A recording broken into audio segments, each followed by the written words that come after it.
Hi, and welcome to this special conversation with Superintendent Paymonter Honifard and Deputy Superintendent Katrina McCombs. The Camden City School District released All Schools Rise in late September, building on progress from the Camden Commitment. It's the district's school improvement plan for the next 2 school years, so it's important to understand what's included and why, and how ultimately this plan could impact our students. To help explain is Superintendent Paymonter Honifard and Deputy Superintendent Katrina McCombs. Welcome to both of you. Thank you. Great to be here.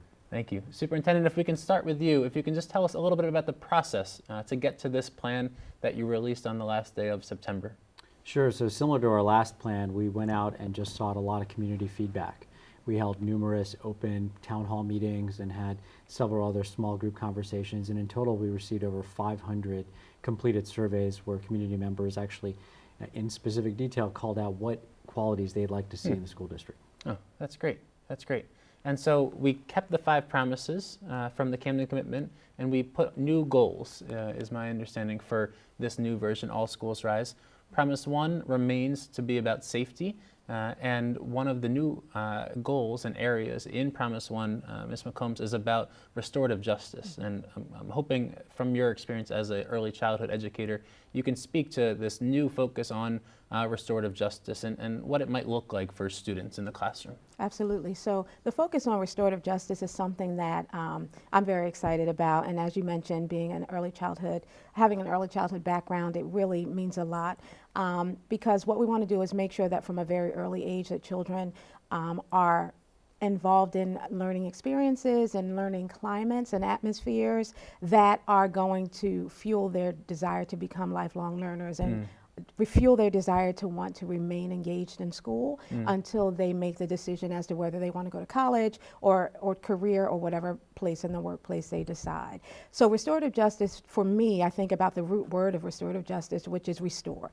And you're thinking about restoring relationships. So in taking restorative justice approaches to handling disciplinary infractions, we're looking at not only what the person who commits the offense does, but also the student who's on the other end of it, and the victims, for lack of better terms right now, in that place. So it's on restoring relationships. And I think when we think about the broader context of our city, the city that we live in and want to make sure that the climate and the context changes when it comes to thinking about the incarceration rates, and then can go into other discussions about recidivism rates, but just the incarceration rates that occur.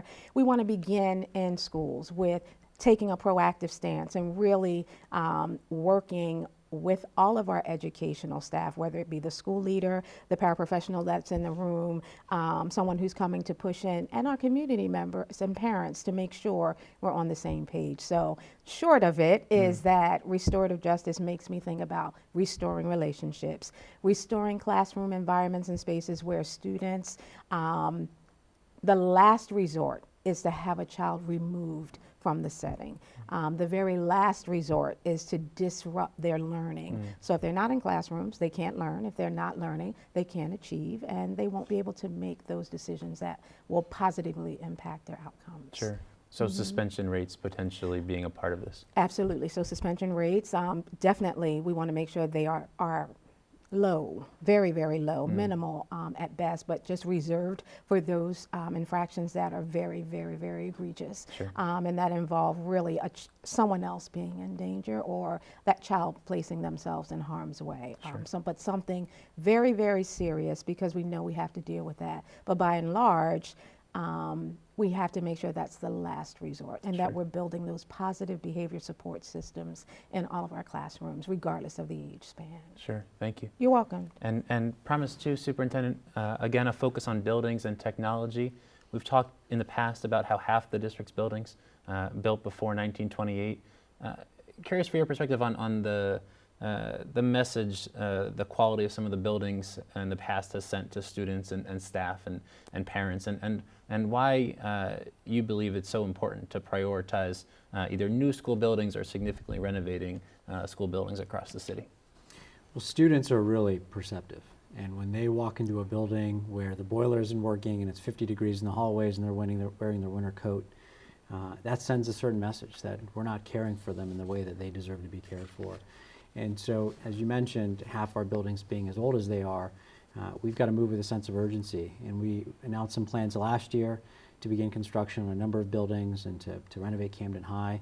But we still need to move forward with a sense of urgency to make sure all of our students are in a world-class learning facility. That's great. That's great. And on Promise 3, it's a focus on teaching and learning. It's the biggest promise in terms Absolutely. of how many steps are listed there. So let's get into this. For the goal, and we'll start with Superintendent Rahanafard here, the goal is to have twice as many students by the time this plan expires in June 2017, have twice as many students in high-quality schools. Can you talk about where we are now and where these rankings are based on? What does it mean to be in a high-quality school? Sure. So last year we announced our school information cards. So similar to the strategic plan, we solicited a lot of input on what comprises a great school. What are the qualities that families, community members, parents look for in a great school? And ultimately, we created a school information card that has 4 outcome ratings: underperforming, needs improvement, making progress, and on track. Mm-hmm. And so if you look at the current enrollment distribution by outcomes, about 70% of our students are in the bottom 2 categories, underperforming and needs improvement. And we need to change that. And so that needs to change immediately, beginning next year, to see the improvements that you just noted, to double the amount that are in higher quality schools, so those that are making improvement and on track.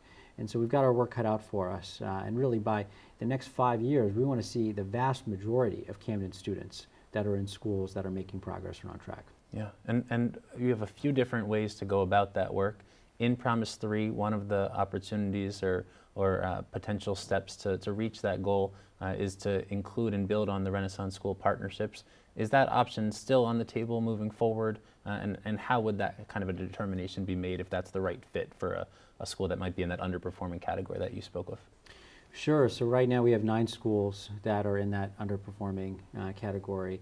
And really all options are on the table, including Renaissance School partnerships. What we do know is that through these Renaissance School partnerships, we're seeing great results. We're seeing more immediate results. That's not to say that we're not going to push forward the sense of urgency in our work with our traditional district schools as well. But yes, it is fair to say that all options are on the table because our kids deserve those better opportunities, and we need to see better results sooner than later. And is there a connection between the facilities question that we spoke about earlier and the Renaissance School still being on the table? Sure. So for those underperforming schools that happen to be in the most dilapidated buildings, and you've also seen just enrollment decline over the years, that's where we would potentially consider a Renaissance School transformations. And so yeah, you're exactly right, because a number of those schools that are underperforming are in our oldest buildings, where the boiler isn't working, where numerous other facility issues are the case. Got it, okay. And Deputy Superintendent, in the district schools, we're beginning to see some bright spots throughout the district, and there's a great focus on coaching and supporting both the teachers and the principals. Can you talk about some of that work this year, what that looks like? There's additional time for professional development, for example, but there are a few different points in Promise 3 that talk about the support for our district educators. Absolutely, and this is so tied to what Superintendent was just speaking about, the urgency.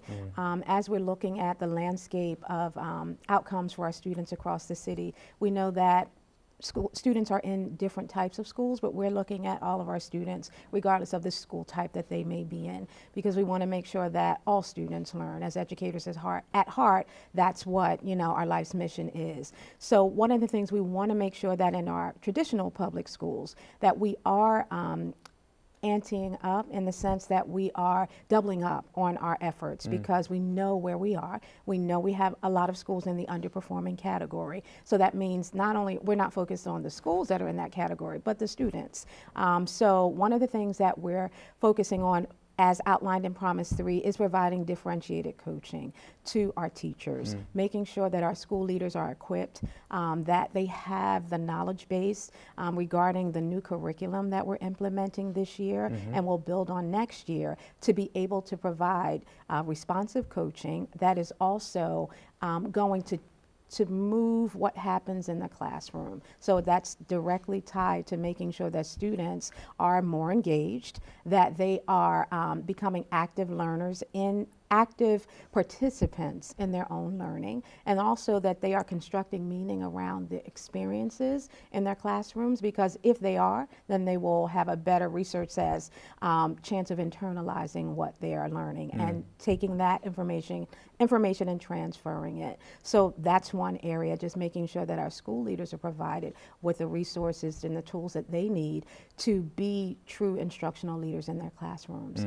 Also, school leaders have to also be held to a high standard, so they will also be receiving coaching from our team, myself, the Director of Special Services, along with the Chief Academic Officer, and Anna Chirac, our Chief School Support Officer at this time. So we will be providing that coaching, and we will be normed on what we're looking at when it comes to the evaluation, so that coaching is married to evaluation and they're not two separate entities, but the coaching is working toward the ends or the outcomes that we're looking for in our evaluative measures. We also want to make sure that, again, I'll go back to our curriculum because that's something that is very critical. We're in the early phases of implementing our new curriculum. We're in the second month of school. Okay. So we have worked out some of the kinks, but all of them have not been worked out. So making sure there is a true, viable, clear feedback loop is something that our selects, our senior lead educators are working on, leading that effort under our Chief Academic Officer, Mr. Andrew Bell. But wanting to make sure that we remove any obstacles that would be in the way, that are easy to remove, so that the curriculum that's well written, that's well developed, can get to the students in the way that it was intended to get to them. So coaching, differentiating that coaching, because we have many different school types, we have many different school leaders, just like there are many different learners in our classrooms, to make sure that we are doing our best effort through the lens of many instruments. The school information card is one that we are going to continue to use as a part of our coaching cycle and process, to make sure that those underperforming schools and other schools that may be on the cusp of moving up in their ratings can have the benefit of having focused, targeted conversations about what's happening in their buildings and accountability. So those are the major areas that we're focusing in on this year. That sounds great. That sounds great. And let's move on to Promise 4, which is about serving parents. One of the areas in Promise 4, it's a holdover from the Camden commitment, a big area of work around improving the enrollment system, making it more family-friendly, simpler, I guess, has been talked about often. Superintendent, can you talk a little bit about enrollment typically being a behind-the-scenes action, something that families do kind of individually? They do it here, they do it there. It's a little bit all over the place. Why make this a priority in this new school improvement plan, and how do you hope to improve it now that it is listed as a priority here? So really, since my first day here, during that 100-day listening tour, I've heard about this as being an area of concern from our families. And the problem is that the process today is way too complicated. And so take, for example, the district special transfer process. So if you're transferring from one traditional public school to another, a parent told me recently that she had to go to the building 7 different times to complete 7 different task applications in order to finally be able to make that process complete for her child. And then every single year going forward, she has to then reapply to make sure that her child can keep the seat in the school that they were admitted to. And so that's unnecessary in and of itself. And then you consider the fact that families are evaluating more than just one school. And so if you're looking at 3, 4, 5 schools for your child, you have to actually go to each of those buildings separately, pick up different applications with different criteria and different deadlines. And that's not fair to ask of any families, yet alone some of our Camden families who are working multiple jobs and don't have that type of flexibility. So we've got to streamline that process for them. We've got to make it easier. And so that's why we're moving forward with this as a priority, and one application, one timeline to make life easier.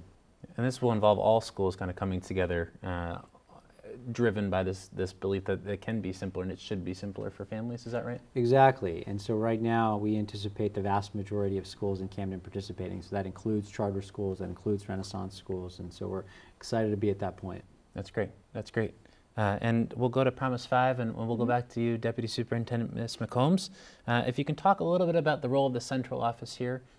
You were in the schools as a student and then as an educator, and now as a central office administrator. And how is the central office viewed, and how can it be viewed as a support truly for school communities, whether that means staff, whether that means parents, and how have you seen things changing in that direction? Sure, that's a great question. I won't go as far back as when I was a student because I Okay. do not remember. No, just you know, throwing a little humor in there. But since when I was a teacher and also a literacy coach and vice principal and principal, some of the common themes that I remember my colleagues talking about, and also my former school leaders before I became a school leader, had to do with the idea that there may be a disconnect between central office and the philosophies in central office, the I guess decision-making processes in central office and what governs those and what was really happening in the schools. So that has been something that's been a recurring theme over the years, that it seemed to be that central office was a separate entity, even though it was in existence to support schools, but really didn't feel that maybe their voices in the schools were being heard, or that there was a thorough understanding of what was really happening in the schools. From a parent perspective, there were not many opportunities for parents, I'm talking way back in the past before the creation of the Solution Center, to really get their voices heard and to really have an alternate space to be able to air their concerns or even their complaints about what may be happening in their child's educational life. So over the years that was the case, and I've seen a quick focused turnaround toward central office being more customer friendly, with a more of an intense effort to be more customer service oriented, not just for parents, but also for staff members, making sure that their questions are answered in a timely manner. Sure. Teaching staff, paraprofessional staff, it doesn't matter what the classification is. And then also for school leaders to be able to have a division that's entitled the Division of School Support, in and of itself suggests that we're here to support you, so that entity is housed in the central office and is focused on supporting schools is something that I think speaks volumes, as well as the structure of central office has changed.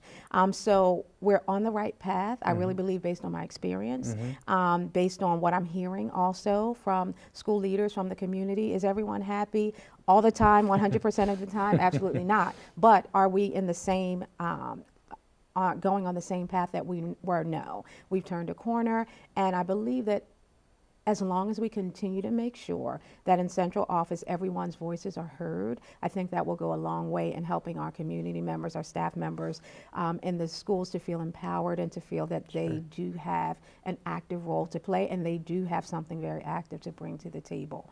So there have been some changes in those specific areas. Sure, oh, that's fantastic. That's fantastic. And before we wrap up here, you both are in the community, talking with parents, talking with residents all the time.